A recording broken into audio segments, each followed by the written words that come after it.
Hi everyone, delonewolf here and welcome back to the Sunday Recap, my weekly vlog where I talk a bit about my last week in games, and as always we'll start with EVE Online, where it's been pretty interesting. I have found a little bit of a goal in EVE at the moment, of course, with the big changes that have been brought to the Marauders. I now do want to own a golem and probably get him into our base in Iona in Galente space, because I have access to some mission agents over there, and I also received a nice feed for that one from one of the viewers already as well. But at the moment, of course, because the rebalance has just happened, they are extremely expensive, and they're actually a little bit more expensive than I'm willing to spend at the moment. So we're actually going to try and earn a little bit of ISK, just doing more exploration, I think, until that point is reached or it crosses the necessary price, when I do expect them to go down in price a little bit as well. But from what I've been seeing so far, there seems to be very high demand for them. They may have become very powerful, and as a result it may take a little bit of time for that to happen, or I need to earn a lot of ISK all of a sudden. So I thought I'd go back to Rennes, do some exploration there, right? We've had a lot of success with the two Edencom fortresses very close to Rennes before, getting some nice Angel Cartel site and some nice Angel Cartel loot. As a result, well, that well has completely dried up. I tried almost every evening, went out there, did a little bit of exploration and found absolutely nothing except a lot of competition, a lot of players there. So I really do feel that that region is becoming very, very busy. Probably partly because of my videos perhaps, but also of course because, well, it has become a much more interesting place to live, I think, compared to, for instance, Amar, if you're looking at it from the trade hub chain perspective, to get your stuff back to perhaps Dodixie and probably Jita as well. So as a result, I think for next week I'm planning to look for another place to go and do some exploration, to take the Travel Orca. At this point it has the microbe drive, so that I should be able to travel through there decently quickly using the microbe drive trick. I'll also try to practice and see if I can get to one with aligning and then also using the cloak trick to work, but overall, yeah, we're definitely going to look for a new place to do some exploration and to grab some loot from that, because at the moment around Rennes it has been absolutely unsuccessful. I was basically relegated to doing some refuges and some anomalies and things like that, just to get the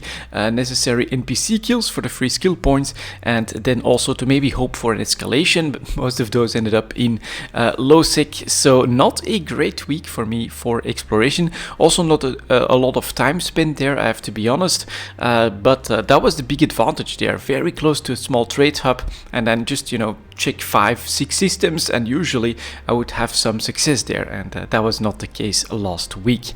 What I did also do is join the mass test. Very interesting. I found it super nice. The fleet formations, of course, were the focus of this mass test, and I honestly like it. It takes you out of the immersion, and I look forward to seeing some big fleet action with these nice formations to show up on videos from Nullsec. I think there in Nullsec and Lowsec, of course, when it comes to PvP, it will find a lot of use.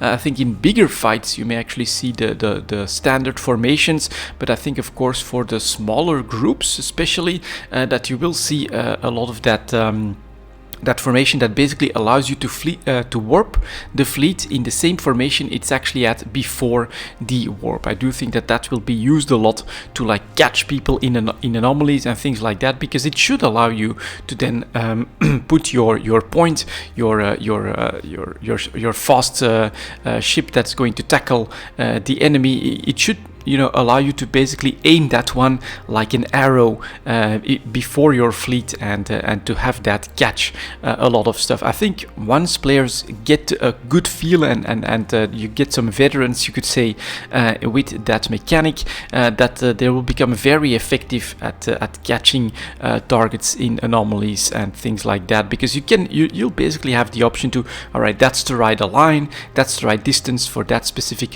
anomaly, and here the chance is very high that will get close enough, take that fleet warp, and there you go, you've got your point right next to the target. It's going to be pretty interesting to see how it is going to be mastered. It could become a deadly weapon in my opinion. For my personal enjoyment, it is of course the fact that you're not always forming Voltron, a big pile of metal, when you're warping in a bigger fleet. No, you'll actually be able to have some cool warps, some cool warp outs and things like that. So it just to me adds to the game in general, and takes away a little bit of a sore point with a lot of options, sandbox style. So I do think that CCP nailed it on that one for me personally. And yeah, I look forward to doing some more EVE Online, to actually refocusing a little bit on EVE Online as well. Now I thought I'd be able to just get by with some quick exploration in the easy mode around Rennes, but that, well, as I've said, has dried up unfortunately, so we'll be looking for some other stuff as well. And next up we have some more Path of Exile. So there I did another character basically. I made a necromancer, just you know, my favorite playstyle, that which really gets me the easiest into maps. Now, not really for late game. I actually burnt myself out a little bit by going pretty hardcore on that character, getting it into maps in just a couple of days. For me that's hardcore. I know that that's not really hardcore in Path of Exile, but for me that's pretty hardcore. But it was another smooth experience, and I actually did it as sort of an experiment for more edited type videos, and I think I managed to make an okay type of series out of that. Also it gains me a little bit of time to be able to basically put in 2 hours and then compress that into a smaller video, do so again and do so a couple of times with a very specific goal in mind, which was to basically cover the act process for a necromancer witch. So that's up and coming, of course. Very nice. I personally love that. You can really build a very big army in Path of Exile this way. At this point, I mean, I'm talking specters that summon even more minions. I'm talking the skeletons that burn around them. I feel like they are really powerful in a 6-link, of course. Then you get the zombies, you get a couple golems, you get an animate guardian that buffs everyone. This is really my playstyle. I absolutely do love that. What I don't really know is how you can like min-max that stuff with better gear, right? What kind of gear I should actually be hunting for a build like that. But for me it's definitely a lot of fun, and I absolutely enjoyed getting that witch, that necromancer through the act. Still super powerful as well when it comes to the innate resists that you get from the build, because you get a lot for the ascendancy. And then just, you know, you have to use an aura. So if I use the elemental resistance aura, I need next to no investment in the gear, which means that I can usually go full life and things like that, which has allowed me to be very comfortable, in fact, I would say, in the first few maps that I did as well. But then I come across that same problem again with how many mechanics Path of Exile already has, different league mechanics, which, you know, you also would need to, I think, master in order to be able to get to end game, because a lot of these have very specific end game paths as well, I'm going to say, where specific gear can be crafted through a specific league mechanic, like delving. I wasn't there for the delve league. I really don't know how that one works all too well. And then there's now so many of them. I know like maybe half a dozen of them, and I know next to nothing of way more than that. And as a result, I do always hit that wall once I get into the maps. It's a little bit unfortunate. I'm really hoping that Path of Exile 2 can sort of fix that for me.